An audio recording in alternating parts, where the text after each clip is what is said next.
Fake NFTs sell more than original NFTs. Opensea is turning into a ghost town. Instagram is looking for more data.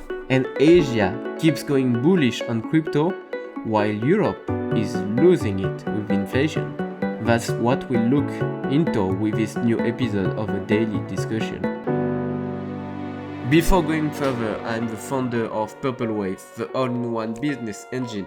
If you're looking to get a new app for your business, just go to purplewave.ai/start, purplewave.ai/start. Each day, we talk about the news that each entrepreneur and business owner should know, that you should know. From the changes and updates in the tech industry, the latest innovation that build the future, to the billionaire dramas, and a quick review of what happens around the world. I'm Quentin and you're listening to the Daily Discussion.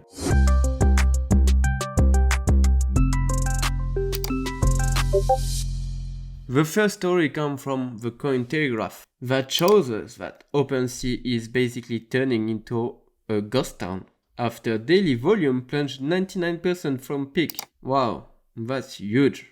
So they compare, for example, the record of volume which was on 1st May of $405.75 million of volume exchange to now on the 28th August with only $5 million worth of NFT transactions, which is incredibly low.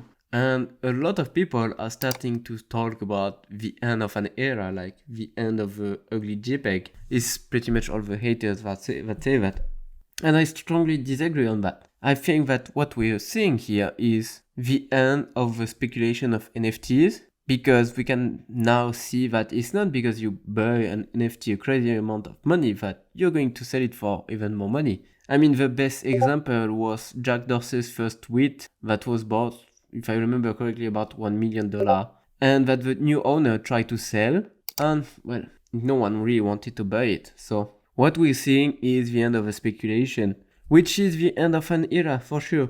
It means that the collection that made a crazy amount of money with only a few JPEG organized with a laptop, looks like this is pretty much gone. But what's interesting is that we're going to see a new era with the utility of an NFT. It's exactly like the internet bubble, where just because you had like a domain name or something, you were like this big internet company, where it means that we're going to see a much more sane market and much more interesting. And for example, if you want to see what's an NFT with a utility and what it looks like, you can just go on purplewave.ai, because there, what happens is that we let you create your own app, your own Web3 app, where you can release an NFT in a few clicks. Basically, it doesn't take more than 5 minutes to release your first NFT. And then the idea is not just to sell it like that, just to sell a JPEG, but to use it as a key to unlock content. So basically, if you're selling, like, for example, online trainings, or if you have like specific courses, what you can do is create an NFT that people will use to unlock those courses. Just go on purplewave.ai to check that now. What's worrying about the drop in Opensea volume is that we are not just seeing less NFTs being sold, we see more and more fake NFTs, which is, this happens in every market. And you can see, for example, this story from Caleb Naismith, which is very interesting to read. She basically writes that fake bored ape NFTs are outselling the real ones. And that's a very old story, because every luxury brands have to face it. And as this user on Reddit says, Kai says, fake Gucci bags also outsell real ones. The difference is that the blockchain history gives undeniable proof of fakes vs authentics. And well, yeah, that's totally true. When you see a fake Rolex, for example, if it's done well, it's not that easy to recognize from a real one. You need to be a professional, or you need to have a very good knowledge of a Rolex watch to really see it. And even if the fake industry has become much lower now in Europe and in the US, it's still very strong in Thailand and in the whole Southeast Asia part. One day, I saw a monk with his orange robe wearing a fake Rolex and fake Ray-Bans. Sometimes you can see, because you can buy a lot of fake stuff in Thailand, especially outside of Bangkok and in some very small cities. And you've got people that never been in a Gucci shop or in a Louis Vuitton shop that are going to buy a fake Louis Vuitton bag because they like it and because it's very cheap. And then when they discover that there are other people that pay an incredibly amount of money for real, quote unquote, Louis Vuitton bag, they just laugh. They just laugh so hard. And actually, Thai people have another name for Louis Vuitton, which they call Louis Ting Tong. Sorry if there's any Thai listener for my accent. It's a bit like Crazy Louis, I guess, something that would be the correct translation. So what we're going to see is that, yeah, for sure, right now it's not always easy to make the difference between a fake NFT and a real one, because you've got to dig into like the smart code, the smart contract, for example, check the address, check who emit that smart contract and everything. So I guess what we're going to see is that an increase of security with the platforms. I mean, maybe a new Opensea that will really verify each collection,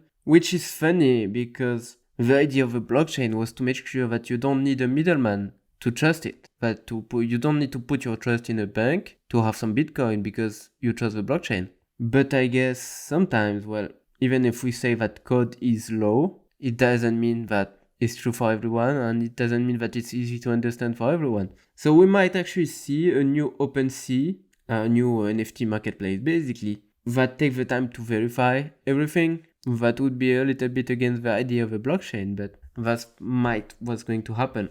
And at the same time, if we move from a speculation industry where you buy an NFT to make more money to something where you buy an NFT because it has a real utility, like for example, if you buy a flight ticket and you receive an NFT of this flight ticket, well, the fake problem will not be that real because it's going to be very easy to recognize who sent it to you and who was the smart contract address, for example.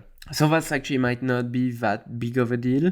And at the same time, we might see something that happened on the bag industry, which is like the fake bags, like the fake Louis Vuitton bags or the fake Gucci bags, actually help to create the brand recognition. I'm not sure which one came first. Like if you take the Louis Vuitton, I didn't look in it yet, but that would be an interesting story to check, is that maybe the growth of a Louis Vuitton comes from the growth of all the fake Louis Vuitton bags. Because it created a brand recognition, like people learn about Louis Vuitton, and like the first question they were asking was like, is it real or is it fake one? So by being more familiar in the mind of people, it means when the day comes and they make more money, they prefer to buy like the real Louis Vuitton bag that they saw a lot of cheap one before than another luxury brand. So the problem of a fake is not necessarily a bad thing, actually. You just need to make sure that it's known and to control it. Because sometimes, for example, fake Bored Ape can make the real Bored Ape much more famous and so much more expensive. But as I told you before, I don't think this is going to be a really issue in the future when we will move from a speculation to utility industry. And then we stay on the market and then we keep going. Let's keep going on the NFTs and talk about digital collectible on Instagram. So if you haven't seen that news, because it's actually an old news, it's from May 10th, when Instagram announced that they were going to show NFTs, that you could connect your wallet and display your NFTs and share them right on Instagram. The update is that they are now going to release it everywhere in the world, basically. They started to beta test this functionality to only a couple of people in very specific location. Well, now it looks like they are really ready to expand. And they are going to expand everywhere, like as they said, in 100 countries in Africa, Asia, Middle East, America. And looks like they now support more wallets like Coinbase Wallet and Taper. That's it for the NFT. Now let's move on to the big tech. So let's keep talking about Instagram, that is doing their censorship thing one more time. And now Instagram has removed Pornhub's account. Well, that kind of reminds me of the Andrew Tate drama. I'm not sure if you followed it. Like this, Andrew Tate is this Muay Thai world champion, 3-time world champion, something like that. That actually got banned from every main social media because of what he said. And it's true, he had some very strong words against women. But I mean, the thing is with this kind of guy is that you're not sure. You've got to make the difference between the show from what he's really saying. And it looks like Instagram doesn't thinking people can make the difference. So Instagram has suspended Pornhub account not because they published anything against their actual policy, like they didn't publish any naked picture or whatever, but because, quote unquote, it had directly promoted pornography. Well, as this guy on Reddit says, doesn't Instagram know that it's basically a softcore porn site anyway? I mean, Instagram is promoting softcore porn anyway, with all of those pictures of women and guys almost naked. That's just something that is being shared and that people like and that people consume. So I think it's a little bit weird to see them talking like that about Pornhub, especially when we see how many girls and dudes actually talk about meme or stuff like that on Instagram. So we will see when this kind of censorship way of Instagram will end. Keep talking about Instagram. They are now testing more ways to control what you see, with really showing the not interested and sensitive content buttons. This is an interesting move. This is a very interesting move because it shows us one thing, is that basically they don't get enough data for their algorithm from what you do on the app. So now they are asking you to tell them exactly what you want. My guess is that they do that because they still can't compete with TikTok algorithm. The way TikTok was built was incredibly clever, because the fact that you can only watch a video or swipe reduces the number of choices that you have, and it tells exactly to TikTok what you want to see, like exactly, with an incredible level of precision. And that's why TikTok is becoming more and more famous, because they can show without any user input what the user wants. By doing that, by adding this kind of not interested button, Instagram wants you to take the control of your feed and just tell them exactly what you want to see to stay more on their application. I find it very funny because of all the data we already give them just by using the app. Now they want your input. So because it's actually a button that they already had, like the not interested button, it's just that now they really show it as much as possible. Anyway, I'm really curious to know in the comments if you will give that data to Instagram. Are you actually using the not interested button or not? Just tell me in the comment. And we're still going to talk about Meta actually on that next news. Well, they did a lot of things lately. Because WhatsApp has introduced the first end-to-end shopping experience with JioMart in India. This is the kind of stuff that Mark Zuckerberg is dreaming for a long time. In Asia, you've got a lot of applications that are called like super app, where you can do pretty much everything.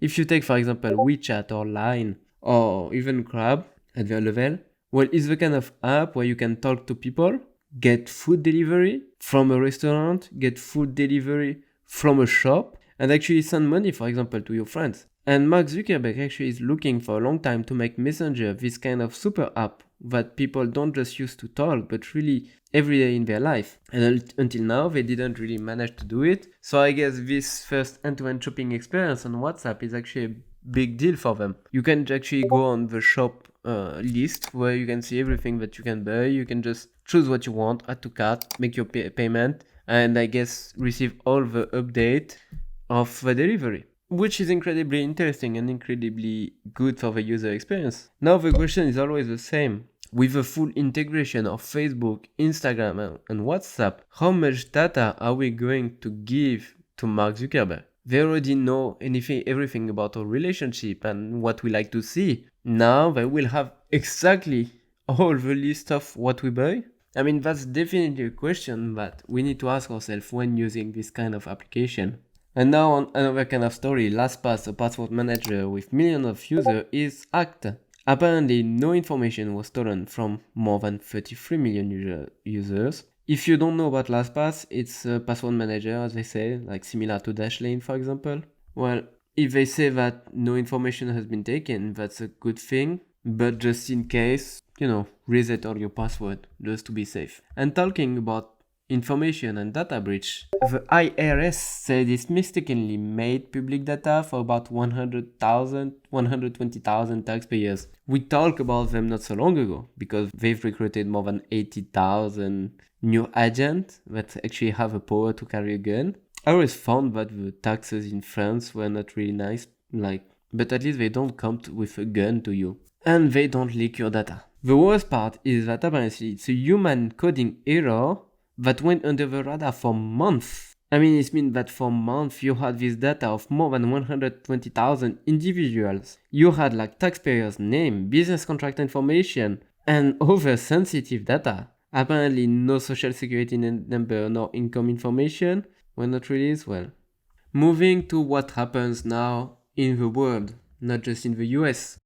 So Europe is still struggling with a huge inflation. You've got a 9.1 average inflation across the European country with huge disparities. I mean, you've got like a 6% official inflation in France, for example, and up to 20%, even 25% to countries like Estonia, 20% in Lithuania, Latvia, all of those kind of countries, which is huge. So between the inflation rate and the loss of power of the euro that actually went under dollar not so long ago, and what's happening with the Russian-Ukrainian war, Europe is going to have a very tough month ahead of them. The winter is going to be awful, and we might see a total change of balance in the end of the year. And actually, Macron, the president of France, said that he told to every French people that the end of abundance has come.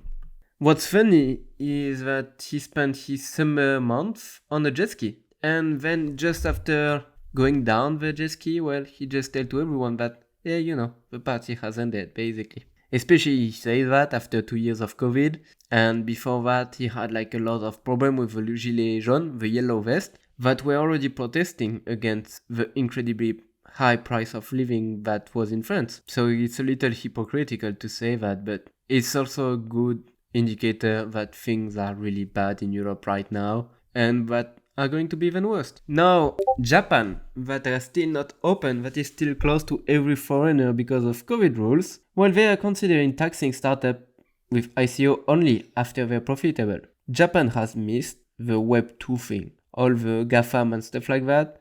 It was really hard for the Japanese government because they have been the future for so long. And finally, in the world, they only have one big application, which is Line.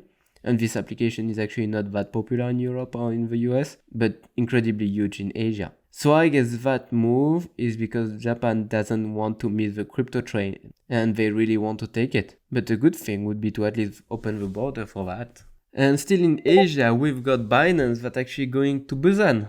Busan is a city in the south of South Korea. And apparently Binance, the biggest crypto exchange now, is looking to develop their activities there. My guess is that they also get some interesting tax schema from the government, and that's why they're doing this investment. So that's a nice move, especially while Europe is still struggling with inflation, and the last thing they think about is cryptocurrency and this kind of stuff. And then the last part is in Bangkok, because in Thailand they had a couple of problems lately. After Luna fell down, ZipMex, one of the biggest platforms in Thailand, could not let their user withdraw money, which was a big deal. Well, I guess that's it for this episode of a daily discussion. I will see you tomorrow. Thank you for your time.